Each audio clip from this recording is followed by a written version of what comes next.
Want to patent your invention? The chance is near. You've given it heart. Now get it in gear. It's Passage to Profit with Richard and Elizabeth Gearhart. What keeps you up at night, small business owners? You mean besides like the cats in the bed and and my partner snoring? Hey. and my own snoring too, I guess. I have to fault myself for that. But, I think we're trying to talk about business here, Richard. oh, thanks for reminding me. Yeah, I mean, as a business owner, I have lots of things that I worry about. HR issues, relationships among the staff, and I worry about money. So I think if you're a small business owner, you always have something on your mind. Like Tony Robbins once said, I have $1 billion company. I can pick up my cell phone at any minute and something somewhere is going wrong. I'd like to welcome tonight Brian Moran, who has a fantastic program for helping small business owners. He's been a coach and a celebrity for many, many years, and he's also in the process of starting a website to help small business owners sleep better at night, right? We're selling mattresses. I spent the last 30 years in the small to mid-sized business market, publishing magazines and newspapers for business owners. I might be the only person in America who's been at Success Magazine, Entrepreneur Magazine, Inc. Magazine, and the Wall Street Journal. That's a lot of success. Yeah, it's just a lot of moving around. But and then I have my own publishing company, and we published a number of magazines, including the SBA's national magazine for about 9 years. So I learned a ton about mistakes that business owners make, and I learned about how some are successful while many fail. So I turned that into a company, Brian Moran and Associates, which we started in 2012.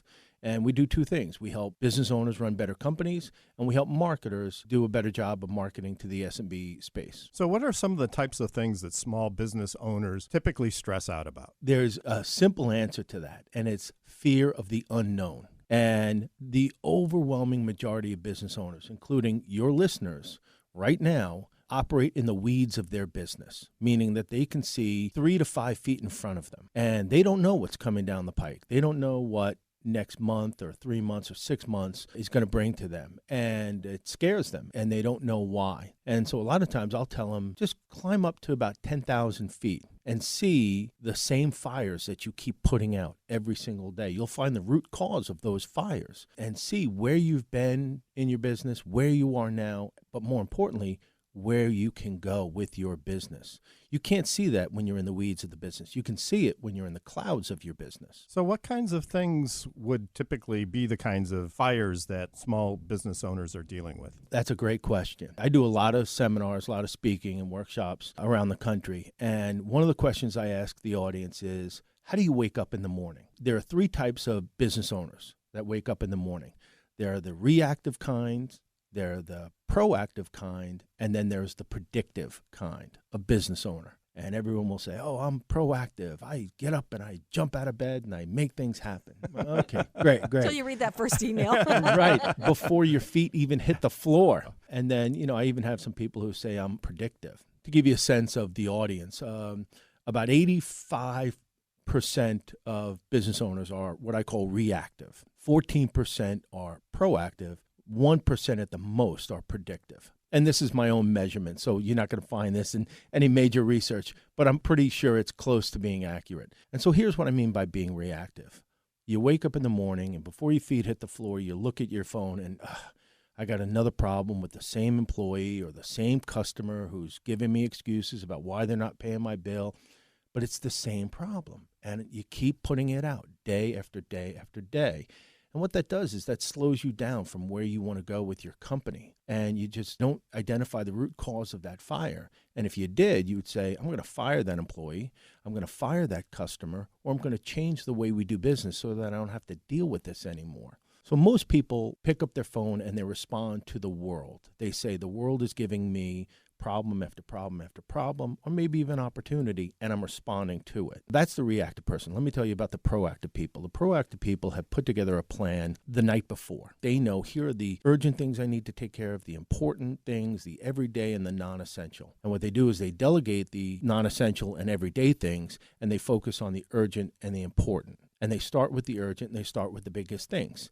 And they don't let these interruptions get in their way. I call those time robbers. Everybody has the same amount of time. So why is one company so much more successful than everybody else? Because they manage their time. They treat it like it's the most precious commodity that they have. And they're proactive in their business. They say, I'm charged with getting this done, and nothing is going to get in my way unless it's something even more urgent than what I'm working on right now. So if somebody calls you, a friend from high school, anybody in your family except for your mother, because my mother's probably listening to this, and I think can't she's say calling now, by the way. right. Ma, You I need will to talk take with your more call. people, is what she's I saying. will take your call, Mom. But what you got to say to them is, you know what? I can call you back at the end of the day, or I'll call you on my ride home, and you write it down because you want to get back to them. Otherwise, they're going to call you the next day at the same time and say, hey, you forgot to call me. But it's all about focus, time management. And that's the difference between a reactive person and a proactive person. And now you're going to say, well, what's a predictive person? A predictive person is somebody, it's rarefied air. I really think that these people, it's innate. They're born with this talent. And they just see things that other people don't see. And they see the future. It's like Jeff Bezos, Amazon. He saw what the potential of Amazon could be. Or it's a Bill Gates. Not only did they see what they could be 6 months, a year from now, but they can see what they're going to be 10 years from now. And they predict it, and they never take their foot off the pedal. I wouldn't focus on trying to be a predictive business owner. I'd focus on trying to become a proactive business owner. When you start your business, one other question I ask is, what type of business owner are you? And I say, you can either be a small business owner or an entrepreneur. I start with that. And everybody in the audience says, we're entrepreneurs. That's why we're here. We're entrepreneurs. Okay, so we use those words interchangeably, as if an entrepreneur is a small business owner and vice versa. And it couldn't be further from the truth. At one end is a small business owner, and at the other end of the spectrum is the entrepreneur. In the middle of it, those two terms is someone I call a passionate business owner. So visualize that. You have 3 cars that are going down the road to success. And one car is a small business owner, and another car is a passionate business owner, and the third car, probably a Porsche or a Ferrari, is the entrepreneur. So what is the difference then between the business owner and the entrepreneur? On the road to success, you come to forks in the road, right? You can either go left or you can go right, but you can't go straight. And a fork in the road is something like opening a new location, launching a new product or service, hiring employees, taking outside investment, buying technology for your business. And these are major decisions. Most of the time, small business owners will go left, almost all the time. They'll say, I don't need new equipment. This works just fine. I don't need to hire more employees. That's just taking money out of my pocket. They view all of these forks in the road as if these purchases are expenses. It's Right. money coming out of my pocket. Rather than investments. And that's how an entrepreneur will look at it. Okay, I'm a small company now, but in 3 years, I want to be a much larger company. And so most of the time, they won't make a mistake when it comes to a fork in the road. It's the passionate business owner that I worry about. So a passionate business owner is somebody, let's say, a yoga instructor or a chef, and they're phenomenal at what they do, and everybody says, you should start your own yoga studio or your own restaurant, and they do. And they're incredibly successful, and they love what they do, and then somebody says, you should open up another studio closer to me because there's always a wait list, or there's always a wait list for your restaurant. And so they do, and they don't think of the long-term ramifications of this decision. And invariably, I'll hear people say, it was the worst mistake I ever made. I can't get out of this lease. I bought all this equipment. It was a mistake. I wish I had thought about it. And, in hindsight, I would have just taken what I had. We had some growing pains recently, and it's really hard when you're trying to grow. I mean, I think we always try to be the entrepreneur and not the small business so much. We always try different things, like this radio show, for instance.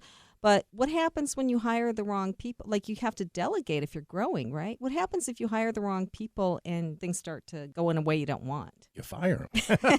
Well, that's hard to do, No.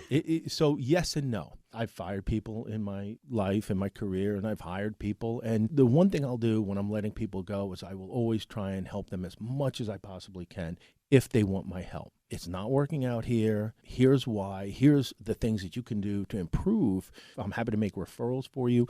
But in the end, this is your company. It's your blood, sweat, and tears, and you have a mission. One of the other things we talk about with business owners is, I'll say, what's your strategic goal? They'll kind of look at me and they'll think, what does he mean by that? And I say, if you and I had lunch on December 31st this year, and I'm going to ask you a simple question. Did you hit your strategic goal? Usually it's a number. It's a revenue number, or profit, or market share, or number of new stores that you opened. It could be a couple of different things. I have about 4 metrics that I measure. And the answer is either yes or no. And if it's yes, great. You go on to the next year. And if it's no, you examine why. And the thing is, I say, show me your GPS plan. I don't call it a business plan, because a business plan is something you write for a bank or an investor. And once they say yes, you put that in a filing cabinet, never to be seen again. But a GPS plan is everything that you're going to need to do between now and the end of the year to help you hit your goal. So think of this. You have a smartphone. And if I tell you, Richard, I want you to come over, we'll have some lunch. And you say, okay, give me your address. And I give you my address, you plug it in. And your phone is going to tell you exactly where to go, how many turns it's going to take, and how long it's going to take to get there. And if there's traffic, it'll tell you to pivot. Imagine having that for your business. Boy, that sounds so awesome. Do you have one of those for us? I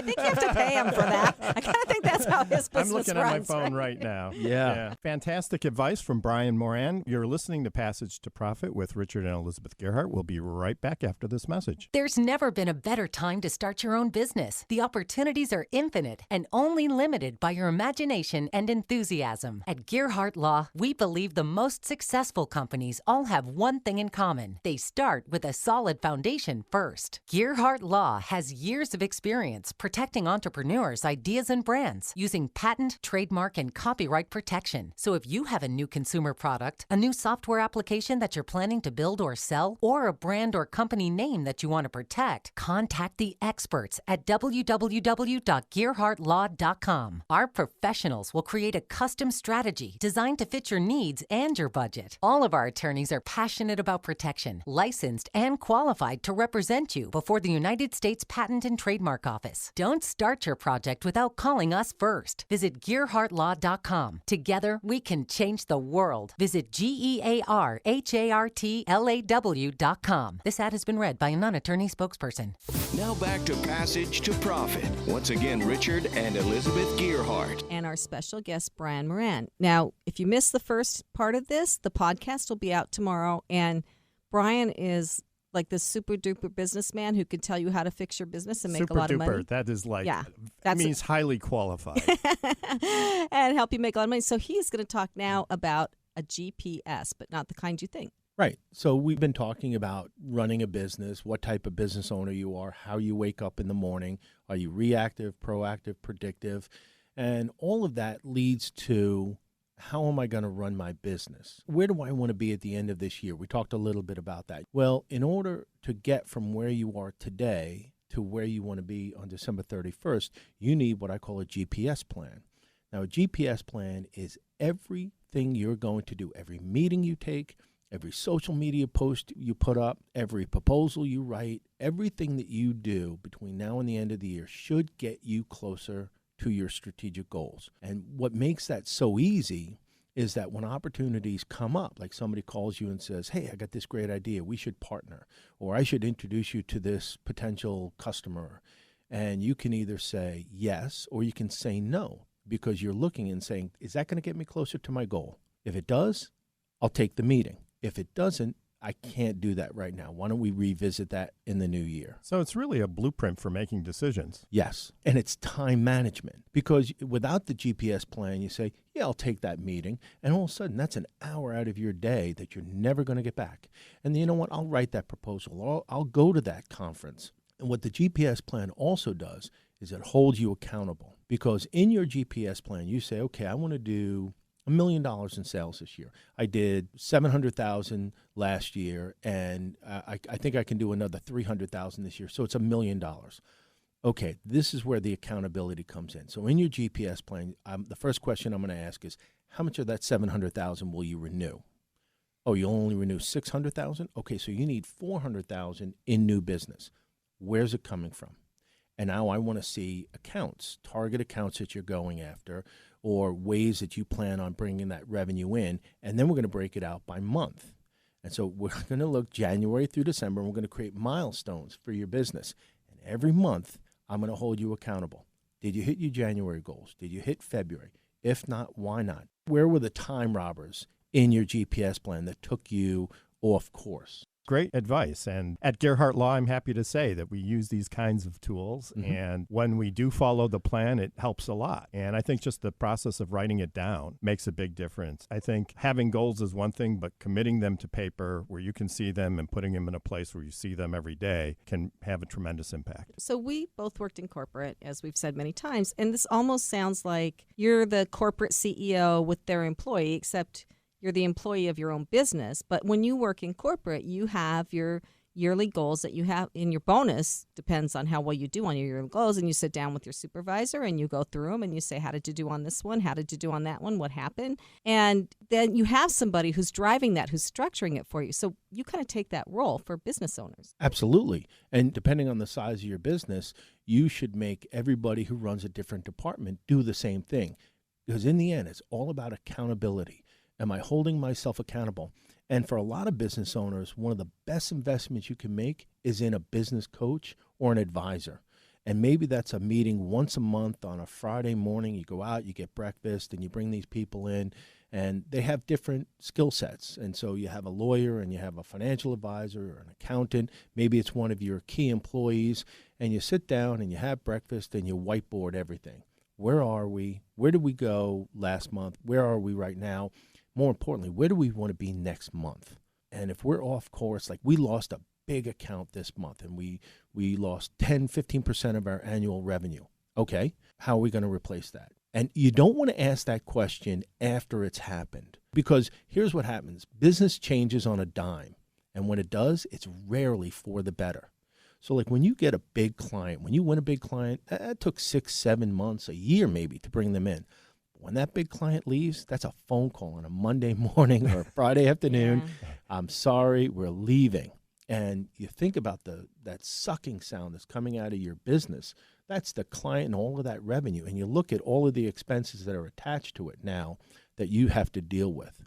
Don't play the what-if game after the client leaves. Ask yourself at the beginning of the year, what if we lose our biggest client? What if we lose a star salesman? What if we get hacked? What if our building burns down? And have answers to those questions so that if and when it does happen, you break open the glass, you pull out the piece of paper, and you go, okay, building burned down, here's what we need to do. And there's so many different ways you have to have a plan B. I wanted to ask you one question, though, going back to the accountability.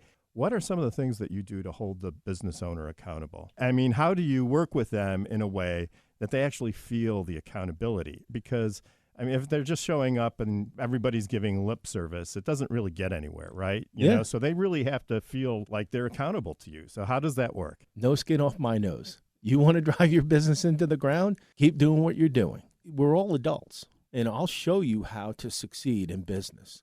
I'll show you how to achieve your goals at the end of the year. I'll hold you accountable in a meeting where I'll say, well, you didn't hit this goal and this company left and you didn't replace that revenue. Why not? And you can give me any excuse you want, but in the end, it's still an excuse, and it's not my problem because you're the one that's going to go out of business, not me. And so I walk away and I go, you know what? I got a lot of other clients. When you go out of business, I will replace you. So, Brian, what are some of your success stories? Do you have anything you can share? Yeah, I do. I got a fun one, and I love giving this woman a shout out. It's a company called the Giggling Pig in Connecticut. I love it. And you have to giggle when you say it. Yeah. She's a great lady, Hannah Perry. I met her. I spoke at an event in New York, and she was actually another speaker.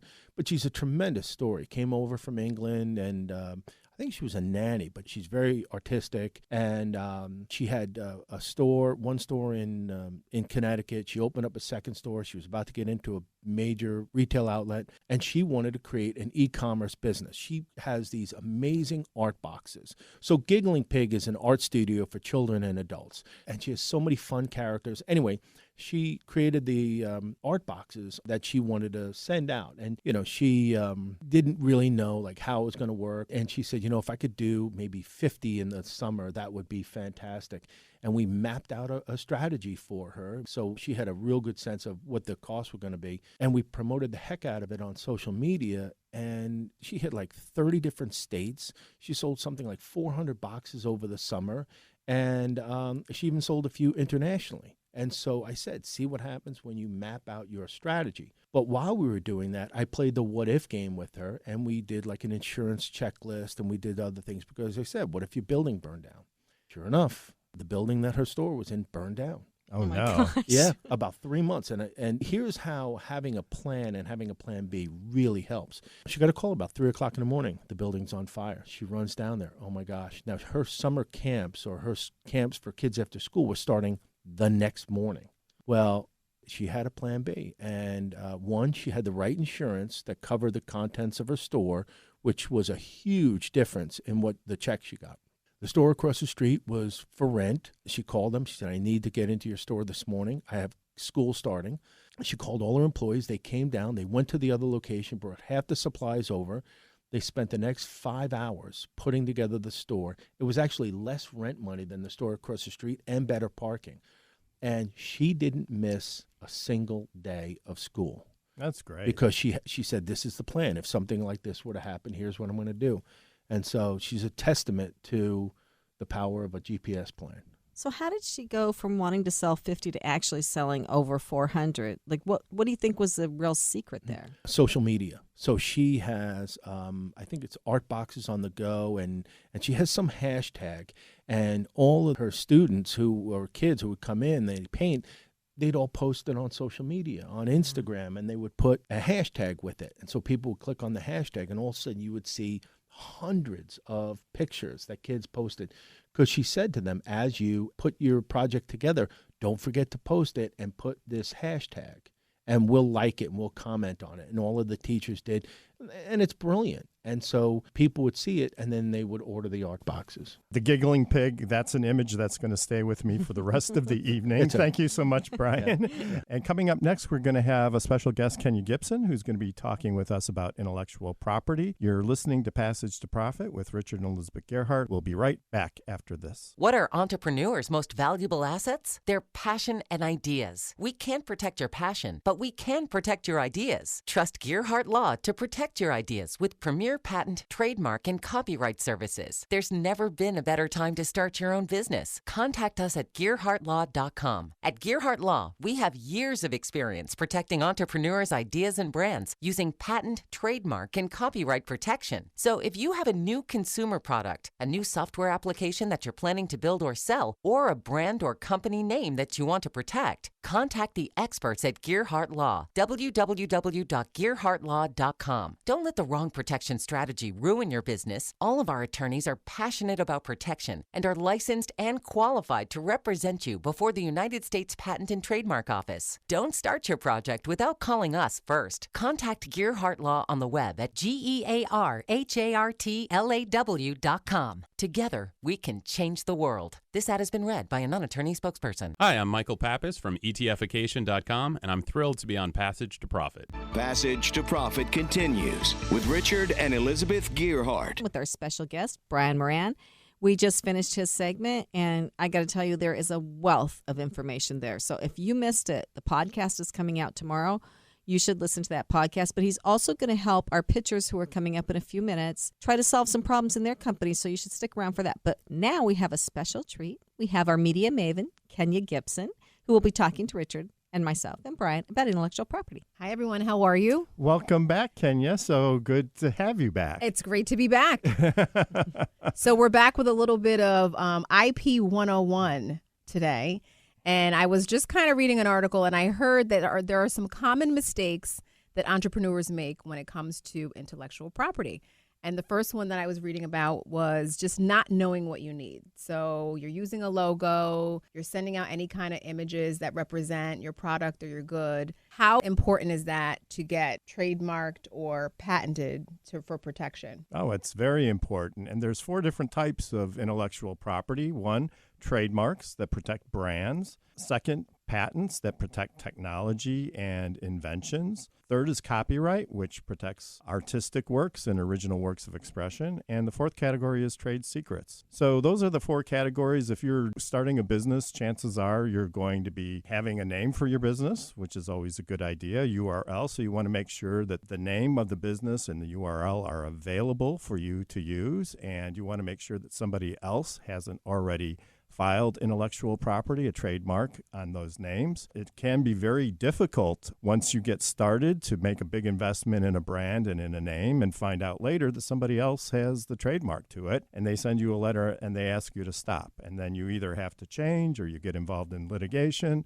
It's really good to know about those things up front and early. And if you have a new product, then a patent is the way to go.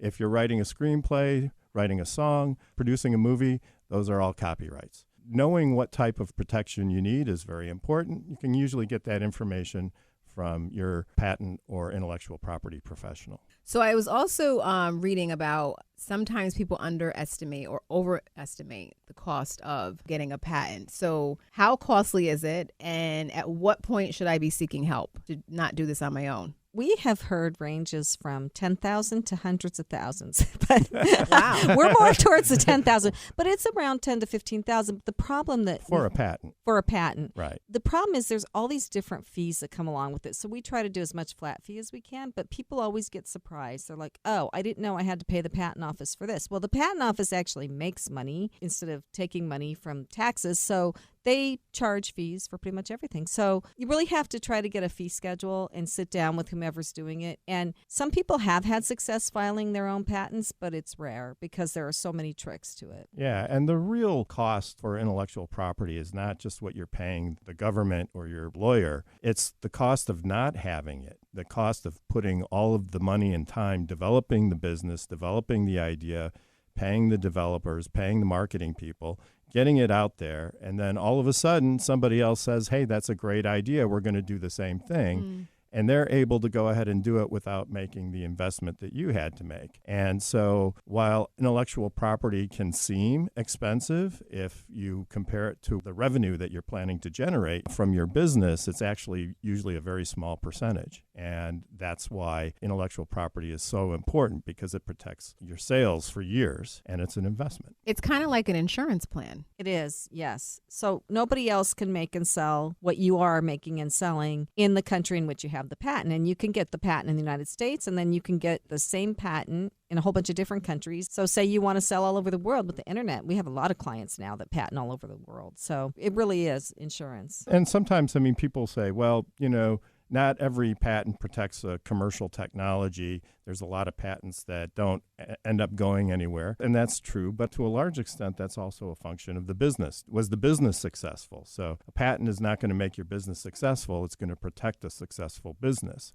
It's a tool that you can use to make more money and protect your investment in the business. I just want to ask a little bit more about the protection piece to this. So say, for example, I have a product or an idea, and I go to a business expo, and I show a video, or I display this product or idea in some way, shape, or form, and I technically don't have a patent or any kind of protection on it, what typically happens after the fact? What can happen is if it's a public disclosure is made, if it's a trademark, it's not really a super big issue in terms of being able to get the trademark, but you want to get it on file as quickly as possible so that somebody else doesn't say, "Hey, I like that name.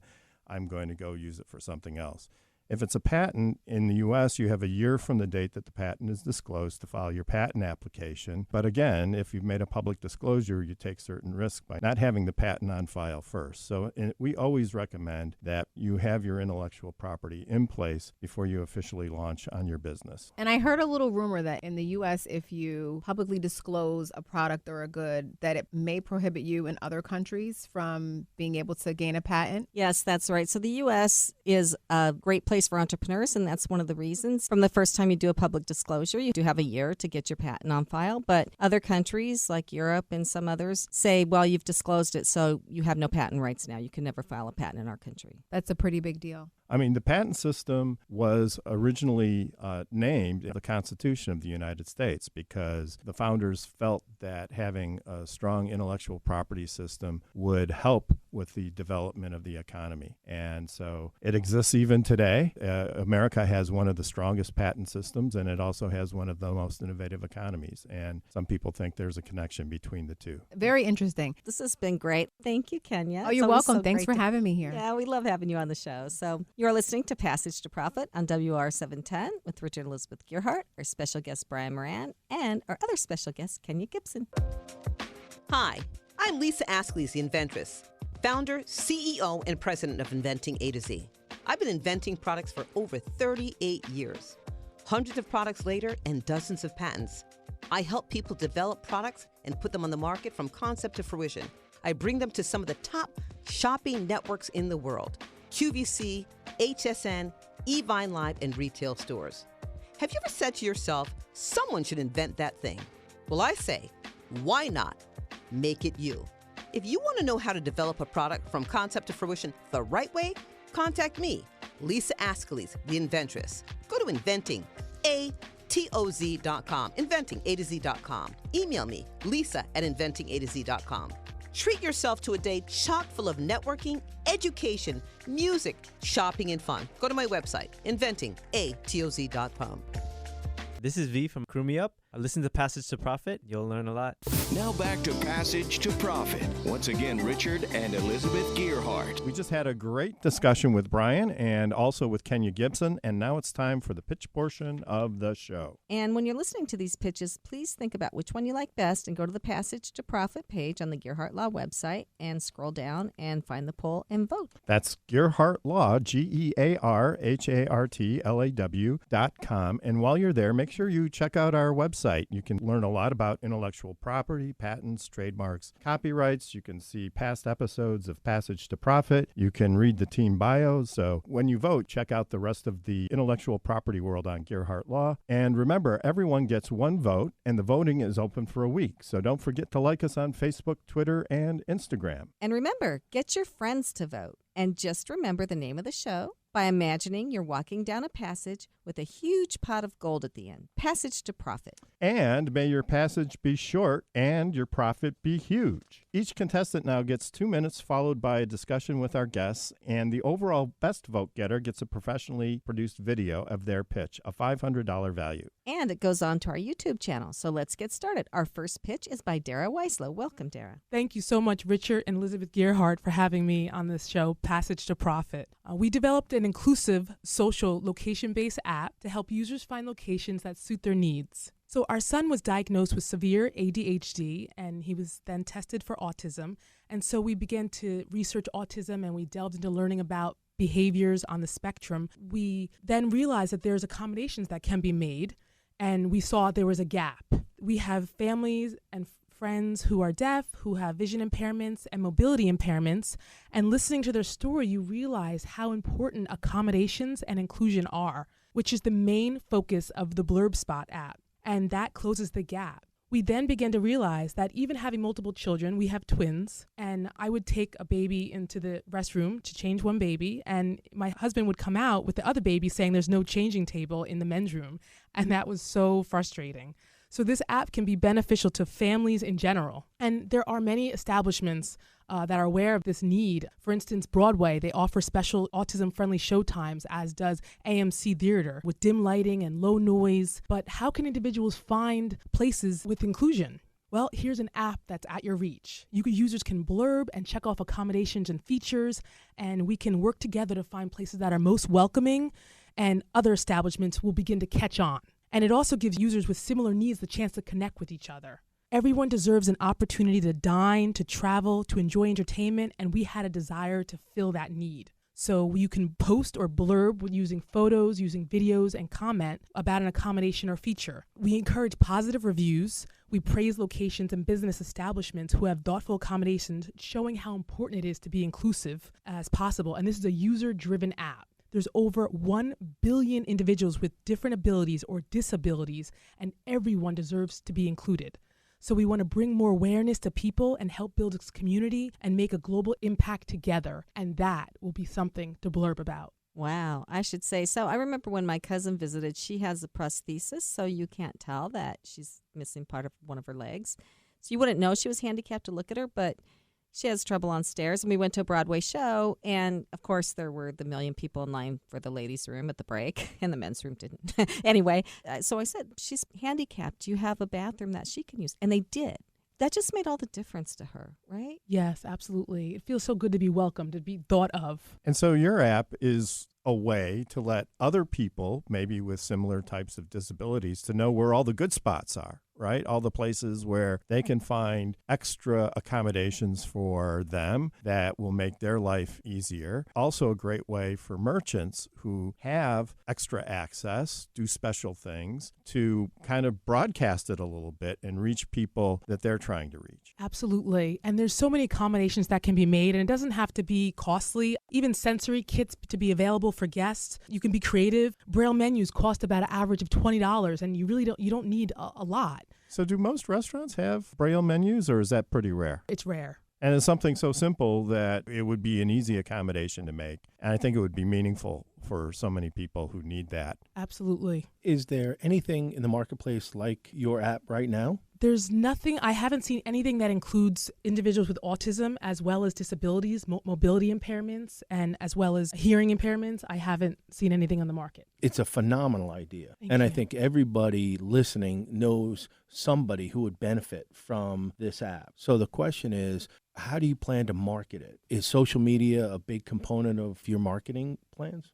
Yes, we're utilizing social media. We're trying to get into newspapers as well and hopefully magazines. We're going to market it mostly with social media and hopefully some TV. Oh, that'd be great. So how can people find the app? Yes, well, it's available on the Google Play Store as well as the App Store, iOS. You can go to our website at www.theblurbspot, spelled with two B's, BLURBB spot.com, and that will give you some more information about it. Right. And is there a fee to use the website? Do you just join up and are you a member, or how does that work? It's a free app. Okay, so you said that you recently stepped out of a job to work on this full time, and your husband James is helping you too. He's here. Hi, James. So what are you guys really focusing on right now? What are you working on the most? We're working on building our user base. We want people to begin to post about different places that they come across that had thoughtful accommodation. We've also recently learned about WCAG compliance for the app so that those with visual impairments or hearing impairments, they can go in and they'll be able to utilize the different accessibility options on their phone in order to get a better usage of the app for their disabilities. That's great. So does part of the marketing plan for this involve contacting organizations that deal with people who have disabilities and spreading the word to them? I would think they would be a very powerful voice for you. Yes, there's Autism Speaks. There's different various organizations that we hope to plan to reach out to. Brian has said that social media is vital to pretty much every business, right? Mm-hmm. Have you guys considered using micro-influencers? We had someone on the show a while ago, and micro-influencers, I think, aren't that expensive, but they reach a lot of people. So that's a good idea. Mm-hmm. So micro-influencer is somebody whose brand is really attached to the target audience, but they're maybe not super famous. But they do have a large circle of influence on usually social media. They're well known in the particular community that you're trying to reach. That's a great point. I do follow a considerable amount of individuals with disabilities on Instagram, and I hope to reach out to them and for them to be able to utilize the app and to post because they have a lot of followers. And maybe if you found somebody who was kind of famous even, who had a child with a disability and pointed this out to them, maybe they would be willing to help you. I would think like Special Olympics could be a great source of publicity for the app. Dara, you have intellectual property, right? Yes, we have patent pending. We're happy to have patent pending with you and a trademark. Our logo is trademarked, the Blurb Spot. Right. And I recall when Dara first came to us, it was almost a year ago. She was interested in having the project, and we talked about intellectual property protection, and we did a search. And so she went through the process the right way, right? So she got her IP, she got her platform built, and now she's launching. So off to a great start with a really great idea that I think will help a lot of people. So Brian, what is the kind of thing that you would put in her GPS? Just like if you were to do a simple one off the top of your head. I would say, how many downloads do you want by December 31st, right? And have a target number there. I'd have maybe some kind of revenue number.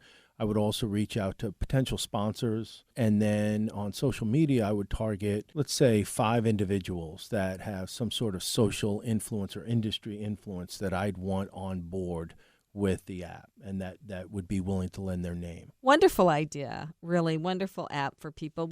People don't realize how hard it is for some people to get around and do things, and this helps. So you are listening to Passage to Profit on WR 710 with Richard and Elizabeth Gearhart and our special guest, Brian Moran, and we will be right back. There's never been a better time to start your own business. The opportunities are infinite and only limited by your imagination and enthusiasm. At Gearhart Law, we believe the most successful companies all have one thing in common. They start with a solid foundation first. Gearhart Law has years of experience protecting entrepreneurs' ideas and brands using patent, trademark, and copyright protection. So if you have a new consumer product, a new software application that you're planning to build or sell, or a brand or company name that you want to protect, contact the experts at www.gearhartlaw.com. Our professionals will create a custom strategy designed to fit your needs and your budget. All of our attorneys are passionate about protection, licensed and qualified to represent you before the United States Patent and Trademark Office. Don't start your project without calling us first. Visit gearhartlaw.com. Together, we can change the world. Visit gearhartlaw.com. This ad has been read by a non-attorney spokesperson. Hi, my name is Priscilla Carmona from Scores, and I loved being on Passage to Profit. Passage to Profit continues with Richard and Elizabeth Gearhart. Fantastic program this evening, and we're on to our final pitch now with Michael Pappas. Michael, you have 2 minutes. Go. My company is ETFication, and let me spell that for all you guys out there. That's ETF, standing for Exchange Traded Fund. Acation, just like dedication, simplification, medication, diversification, but ETFication.com. And what this company is financial education and an investing tool. The reason I came up with this company is because I've been seeing massive shifts in the way people are going ahead with their investing and what people have the attention span to basically consume. So I've created this to take advantages of technology and bring it to the XYZ generations. The company is really twofold. On one side, it's all of that education. So things like BuzzFeed, Investopedia, Morning Brew, and the Daily Skim, all these kind of new, small, kind of easy to access information. We're going to be creating stuff that's going to help explain investing and finances for a new generation. Then the other side of the business is our take on a robo-advising tool. So companies out there that are similar are Betterment, Wealthsimple, Acorn, Stash. There's a myriad of robo-advisors out there. But what our company does and how we differentiate is that we're a paper portfolio. We don't actually take your money. We'll just show you what those other robo-advisors will do, but we won't charge you based on the assets under management. So we really feel that we want to put the power back into the hands of this new generation of investors that are going to be having, money come to them, not really sure how that they should go about investing it. So we really want to empower them. And that is the tip of the iceberg. There's a million ways we could go into it. So I'm very excited to get into conversation with any questions. That's great. So what do new investors need to know about investing? That's a big question. Thank you. And I only have a 10-minute segment here. What I would say is that there's a big fear with investors. And so what we're trying to do is to take out that fear. And so what we want to do is to create a big kind of repository of information that's going to be a good kind of overview of everything that you'll need to know. But if I could say one thing, it would be to invest early, to start early. You don't know what you don't know out there. If you're not taking advantage of your company's 401k match, that's something that you should be doing. The advantages of compound interest, this is something that you should be taking care of. There's some simple steps that you could take, but people feel overwhelmed with this information. So people kind of stay away from it. And we're trying to create new content in a new way for people to not be afraid of it. So how do you present the information? Is it YouTube videos? Is it something you read? Absolutely. It's what I like to call the information escalator. You can kind of get on it wherever you are with your financial education. You can kind of get upskilled up. And so, yes, it is YouTube videos. We have small articles on our website, interactive, so you'll have different hyperlinks inside those articles. So somebody who is familiar with the terms can kind of read through it and get it at one level. Somebody who needs a little bit more education can kind of click into some of those hyperlinks. And then we intersperse that with things like memes. We'll have a photo on Instagram, and we'll talk about an IPO, and we'll take a common popular meme, and we'll inject finance into it. So we'll use a lot of humor so that somebody won't even realize that they're learning. They'll come in and say, oh, I remember this meme. Oh, it's an IPO, and oh, okay, this is how it relates to finance. And then we'll kind of create more assets for people then, if they want to spend more time, to click down further, to go refer back to the website, to see more articles, to kind of educate them on the topics that they are interested in. So, it's not just here's a big textbook, it's, here's a little nugget, and if you want to dig a little bit deeper, go ahead. And we have this kind of repository of information. And by way of background, I've been so excited talking about the product. I've been working in finance for 20 years. I've worked with top 100 of the asset managers by assets under management. I'm a chartered financial analyst. This has been kind of my career for about 20 years of my career, and I've just kind of branched off to do this for the last year because I felt that there's a gap in the market. The traditional robo-advisors that are out there aren't really, accessing the generation in the right way.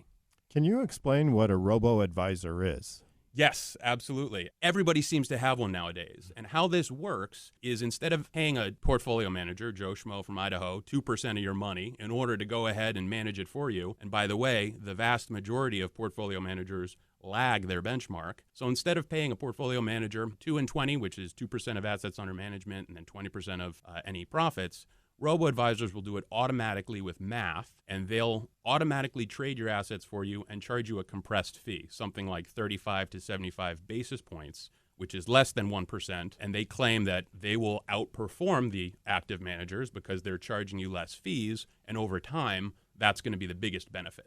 Oh, that's a great way to explain that. So statistically speaking, though, how do robo-advisors stack up against live advisors? There is a lot of information out there right now. The one thing that we know for sure is that active managers, in the vast majority, lose to their passive benchmarks. So something like 90% of asset managers whose only job it is to manage your money over the 10-year period lose to the benchmark. And there was a hugely famous bet between Warren Buffett, who is one of the all-time greatest investors of all time, and he bet $500,000 to any asset manager out there that I will beat you over a 10-year period just by investing in the S&P 500. Somebody raised his hand, took him up on it, and sure enough, it was last December, it came due. Warren Buffett won this $1 million bet, donated it to charity, but it's just indicative of the fact that asset managers and their time of managing other people's money, because it's a little bit archaic and hard for people to have access to the market, those times are due, the tides are changing, and information is out there for people to manage their own money themselves, and we're trying to present it in a new modern way. So what if this had been around in 2008? Because we knew some people that basically their financial advisor put their money in one of these mortgage companies and it was gone. It was a retirement. 2008 is a great year to talk about, and it's incredibly pivotal for my business. 2008, two things happened. This crisis that you talked about, as well as that's around the time smartphones came out. So people that are a little bit younger, they remember this. This is, right in their memory. It's not just, I'm going to go ahead and invest and I'll be fine. I have a fear of these institutions. There's no guarantee for success. If you're invested in the market, you're obviously going to be taking on risk. So a robo-advisor is not going to take that risk out of the market. If you're invested, you're taking on risk. What a robo-advisor would do is you would put your risk scale somewhere from 0 through 10.